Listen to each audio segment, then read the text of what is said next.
আসসালামু আলাইকুম প্রিয় ভিউয়ার্স।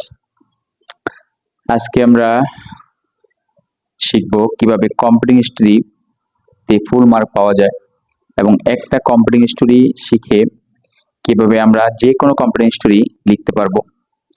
বিশেষ করে কম্পিটিং স্টোরি সাধারণত আমাদের ইংলিশ ফার্স্ট পেপারে থাকে এটা, এবং 6 থেকে ইন্টারমিডিয়েট এসএসসি পর্যন্ত এই কম্পিটিং স্টোরি থাকে।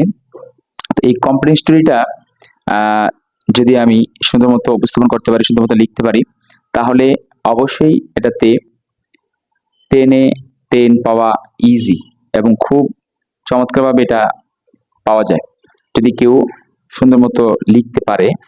তো আজকে সেজন্যই এই কম্পিটিং স্টোরি লেখার সম্পূর্ণ প্রসেসটা এবং একটা কম্পিটিং স্টোরি ফরম্যাট দিয়ে কিভাবে আমরা অনেকগুলি কম্পিটিং স্টোরি বা যে কোনো কম্পিটিং স্টোরি লিখতে পারবো সেটাই আজকে আলোচনা করব। তার আগে যারা আমার চ্যানেলটা এখনো সাবস্ক্রাইব করেননি তাদেরকে রিকোয়েস্ট চ্যানেলটা সাবস্ক্রাইব করে থাকবেন। ইনশাল্লাহ নেক্সটে আরো চমৎকার এরকম ক্রুশাল এবং প্রয়োজনীয় টপিকস নিয়ে আমি আবার হাজির হব।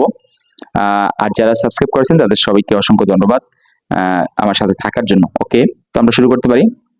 তো কম্পিটিং স্টোরি সাধারণত স্টোরিটা কমপ্লিট করতে হয়। তো কমপ্লিট স্টোরিটাতে ইনকমপ্লিট কয়েকটা লাইন দেওয়া থাকবে, ওই কয়েকটা লাইন প্রশ্ন থাকবে, এটাকে কয়েকটা লাইন লিখে তারপরে বাকিটা ফিল আপ করতে হবে। এই জন্য এটার নাম দেওয়া হচ্ছে কমপ্লিটিং স্টোরি, অর্থাৎ স্টোরিকে কমপ্লিট করা।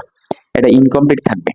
তো এখানে আমি কয়েকটা টপিকস দিয়েছি সাধারণত, যেমন অ্যান অনেস্ট উডকাটার, একজন সৎ কাঠুরে, গ্রাফসাল লসল, অতুলবী তাঁতি নষ্ট, তারপরে অ্যান ডাব, পিঁপড়ে অ্যান্ড গুগুর, মানি ক্যানট ব্রিং হ্যাপিনেস, তারপর two friends and bear, unity is strength, King Lear and three daughters, তারপর হচ্ছে নোবডি বিলিভস এ লায়ার, তারপরে golden touch King Midas, dress doesn't make man great, who will bell the cat,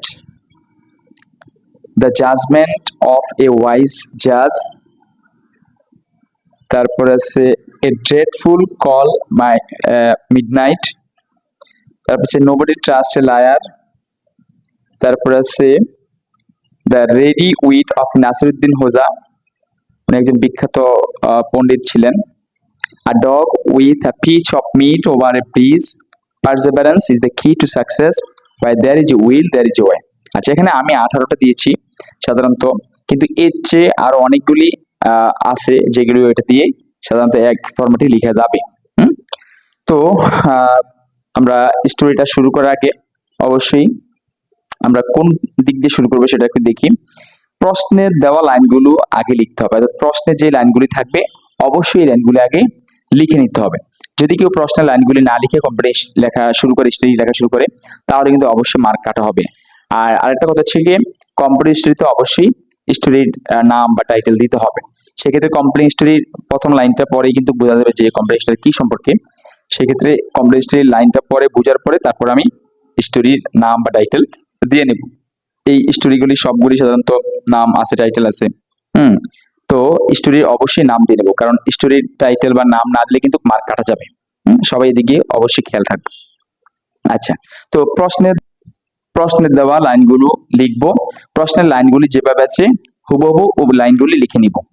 আচ্ছা, প্রশ্নের লাইনগুলি লেখার পরে তারপর আমি স্টোরি শুরু করব। প্রথমে the following story is very pleasant.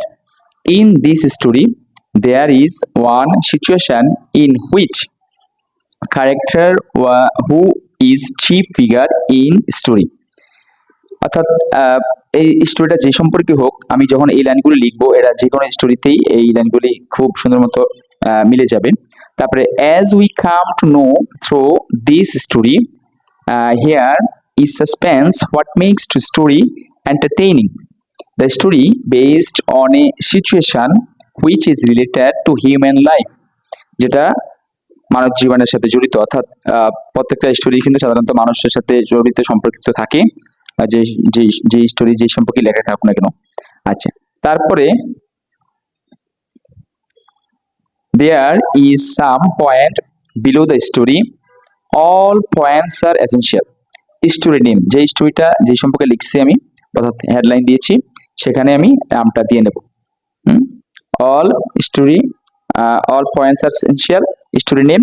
তারপরে প্লেড আউটস্ট্যান্ডিং রোল, এখন এখানে all points are essential, story name, played, outline, role লেখার পরে তারপরে এখানে যে হি সি ইট আছে, হি সি ইটের জায়গায় আমি কমপ্লিট স্টোরিটা সাবজেক্টটা যেই সম্পর্কে সেই সম্পর্কে সাবজেক্টের উপর ভিত্তি করে এখানে হি সি প্রোনাউনটা ইউজ করব।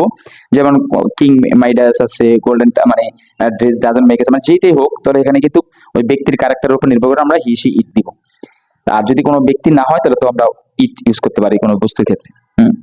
আচ্ছা, তারপরে was the main character of story, স্টোরির নেম, স্টোরির নামটা যেটা আছে সেই নামটা আমরা ইউজ করব। There are many interesting characters in this story, অর্থাৎ এই স্টোরিতে অনেকগুলি মজার মজার চরিত্র আছে সেটা আমরা উল্লেখ করলাম। তারপরে the above story was really interesting and educational for all of us, এবং এই স্টোরিটা খুব উপরের গল্পটা আমরা বলতেছি যে খুব মজার এবং খুব শিক্ষণীয়। It is concluded that the above pastry is suitable, অর্থাৎ আমরা উপরে শেষের দিকে যখন আসবো তখন আইসা এই কথাগুলি লিখবো, অর্থাৎ এই কথাগুলো লেখার দ্বারা আমি স্টোরিটাকে কনক্লুড করবো। There is some point below the story. All points are essential. Story name আমরা স্টোরির নাম দিব। তারপর played outstanding role. He, she, it অর্থাৎ ওই ব্যক্তি প্রোনাউন দিব। আর যদি ব্যক্তি না হয় কোনো বস্তু সম্পর্কে কোনো কিছু সম্পর্কে it দিব। Was the main character of story. তো এখানে এইটা যেটুকু আছে এই স্টোরিটা যখন আমরা প্রশ্নের লাইনগুলি সহ এটা পুরো লিখবো তখন মোটামুটি এটা এক পৃষ্ঠা বা এক পৃষ্ঠা দেড় পৃষ্ঠা হইতে পারে যদি কেউ দুই এক লাইন যোগ করে। তবে এখানে কথা হচ্ছে কি, যদি কেউ নিজের থেকে আর দুই এক লাইন অ্যাড করতে পারে যে আমার ক্যাপাবিলিটি আছে আর দুই এক লাইন অ্যাড করা, তাহলে সে করলে আরো ভালো হবে, সুন্দর মতো স্টোরিটা আরো সুন্দর হবে। এবং এইটুক যা আছে এই অংশটুকু যদি সুন্দর মতো কেউ উপস্থাপন করতে পারে, লিখতে পারে, তাহলে কমপ্লিট স্টোরিটা সুন্দর মতোই শেষ হবে এবং সে পূর্ণ একটা মার্ক পাবে। এবং লেখার বানান যদি ভুল না করে তাহলে অবশ্যই ভালো একটা মার্ক পাবে।